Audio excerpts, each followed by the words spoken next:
My name is David Lummerman, and today we're going to be talking about Netflix. We're going to be doing a usability evaluation of the Netflix site. Now, a usability evaluation is looking at a website and looking for areas where people will have problems in using an interface. The goal of any interface is completion of tasks. So when I'm trying to use an interface, I'm trying to complete specific tasks. So when I first log onto the site, I see what I've recently watched. I can see what's popular on Netflix. Now, Netflix does a lot of things that are correct from a user interface standpoint. When I hover over an item, I can start playing it. I can see how other people have rated it. I can add it to my list. At face value, they can see that they can browse, they can change their profiles, they can get DVDs, or they can click on any of the videos that they see on the screen.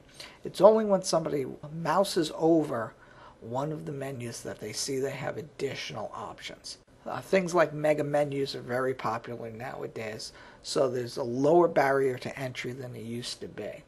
Years ago, you would never do something like this because people wouldn't even move their mouse around. But nowadays, people will move their mouse around, so it's not as much of an issue. But for something as high profile as their lists, generally we would recommend putting it in a place where somebody can get to it easily. See, of the total real estate that we're looking at, my list see all is very small. When people are looking at this page, they're mainly looking at large images, moving objects.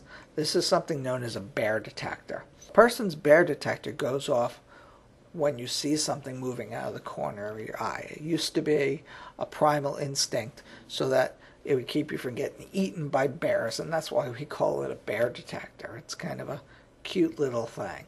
So as I move over something, that's why the initial banner ads that you saw on websites were so effective, because they moved. They would draw your eye to it. Now we have something called banner blindness. Banner blindness is that we see something moving and our mind tells us this is not important anymore, so we don't even look at it. We gaze away from it. One of the things that used to be very nice about Netflix is that you used to be able to organize your queue the way you wanted to organize. Many people have hundreds of items in their queue that they add to their queue over time, and they never actually get to watch those items. Now, the Netflix site has hidden this under Change Order to Manual. So if I click on Manual, now you can see that it shows me what I've recently watched, and it shows me my list. Now, when this interface first came out, it was a very innovative interface. Not only for the fact that you could go right to your movie, you can change your list order, but it also allowed you to actually drag and drop different things within your list.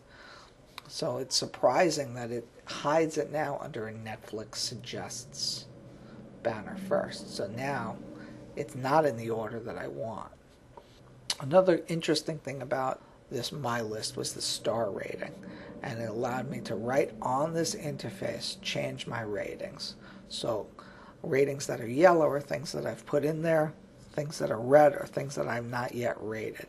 So if I wanted to rate the movie Hugo, I could go right in here, hover over it, and click on that, and never leave the page.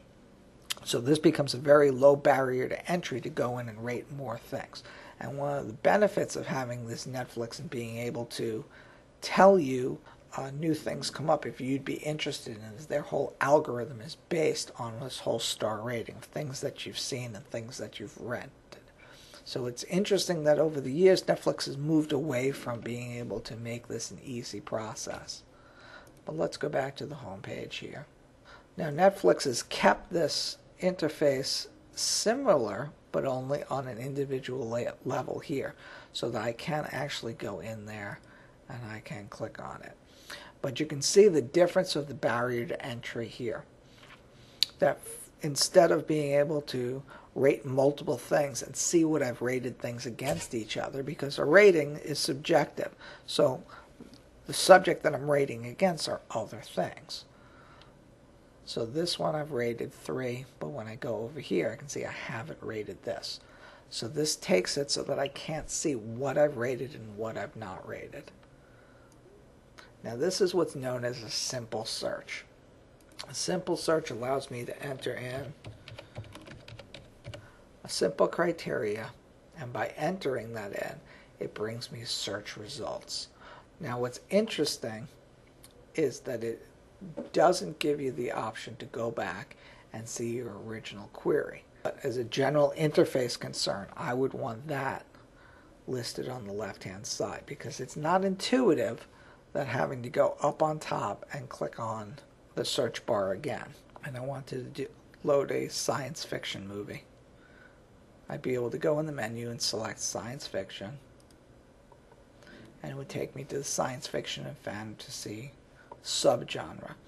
Now an interesting thing, as I mentioned before, it's rated by suggestions for you. Now this is based on their algorithm, which is great. See the year released, it would show me that it would be placed in the order that it was released, and here you can see it's 2014. Now this was all fine and dandy,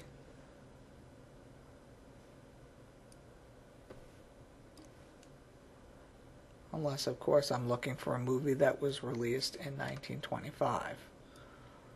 So I guess the only way I'd be able to get to that specific movie is to scroll down on the interface,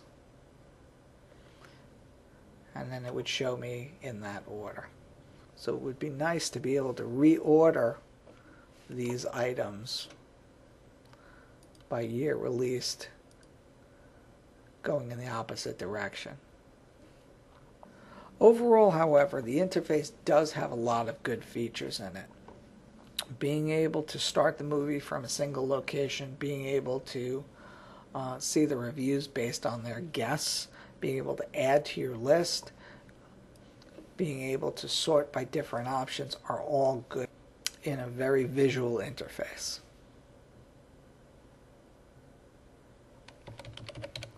Thank you for taking the time to review this video.